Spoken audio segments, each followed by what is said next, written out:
Hello everyone, welcome back. As the title says, we are attempting to fix the terrible house that I built recently. I will leave that video down in the description and up in the cards as well so you guys can check it out. You do kind of see it very briefly at the beginning here. I made it too big. As I talked about in that video, I did use a floor plan. This is the second house in my Lilac Terrace series. It is a side street that I'm working on in a custom neighborhood that I've been trying to very slowly but surely build up in The Sims 2. The issue with The Sims 2 is that if you build something and you want to change it, you really have to get in there and dig deep. It's not like The Sims 3 or The Sims 4. In The Sims 3, you could push walls and pull them. Like, you could move the walls in and out, like wall by wall, I guess, or side by side to make a room or a foundation bigger or smaller. In The Sims 4, everything was very much like overhauled. Like, you can copy and paste rooms and move rooms around and whatever. I've only played The Sims 4 a couple of times. I'm personally not a fan of it. If you've been around my channel for a long time, you know how I feel about The Sims 4, but that's not the point of this video today. None of those things are available in The Sims 2. So in the beginning, obviously, we did have to go through and move all of the furniture out that I had placed upstairs, which was really just some lighting and the bathroom furniture because, like, I didn't furnish this house beyond the basics. Like, I just did the kitchen, the bathrooms, and lighting fixtures and landscaping because I feel like when you move into a house, normally the kitchen and bathroom stuff is permanent. Any closet space is permanent. Lighting is typically permanent, like if it's in the ceiling or like on a wall or whatever. I didn't want to add too much to it. This house was already very expensive as it is. The only thing that I didn't like when we get to the very end here is you might see that like the chimney in the fireplace on the main level, because I shrank the upstairs and I didn't touch the downstairs because I felt like the downstairs is a decent size. The fireplace is 2 stories tall. I feel like it might have been better if it was 1 story tall. I don't think that would have been realistic, but like in The Sims 2, I just feel like it looked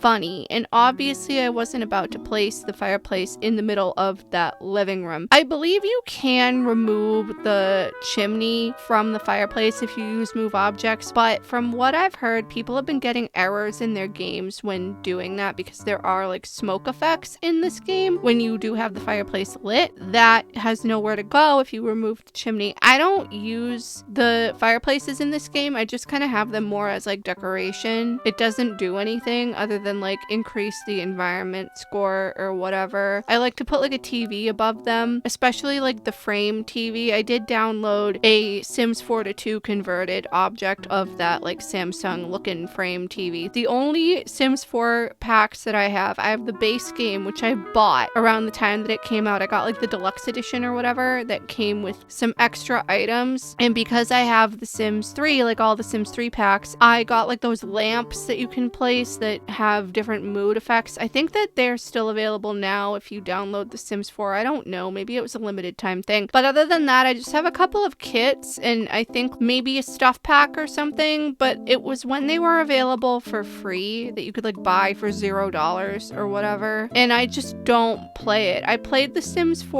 for a little bit around the time that it launched because there was like so much hype, and I loved The Sims 3, I loved The Sims 2 and the original Sims. I was a Sims kid growing up. I started with the original, but I found myself not that interested in it, and so I stopped. And then I played again around the time the toddler update came out because, like, stupidly enough, even though The Sims 2 and 3 had toddlers in their base games, because in The Sims 2 it was like a big deal. There were family trees and you could play legacies and genetics and things, and people grew up. In The Sims 4, it was back to the days of The Sims 1 where your sim had a baby and the baby grew up into a child. Except in The Sims 1, nobody grows up unless you use cheats, or I think there's like a spell in Making Magic that you can have like a child cast or something and it makes them into an adult, but it randomizes their appearance. It doesn't like go with any genetics because there are no genetics in The Sims 1. Very much like bare bones basic, but it was like a big deal at the time because it was early 2000s. I've talked too much about nothing. This was just a quickie little video to showcase how I went about changing it. I didn't really have much of a plan other than I wanted to shrink the upstairs. Some of the rooms were way too big, and that can cause your Sims environment scores to be like really bad if they're in a big room. Even if it's decorated well, I think because like if the room is way too big for like the furniture that is in there, they still won't really like it, like because it's such a big space. Even if you decorate it with like a lot of stuff and high environment score things. I've had that issue a couple of times. Anyway, we're done here. I like how it turned out. I think that overall it looks better upstairs on on the interior. Don't know how I feel about the exterior. I mean, it definitely changed. Thank you guys so much for watching. I really hope you enjoyed this video. Please leave any comments, feedback, and suggestions down below, and subscribe if you haven't already.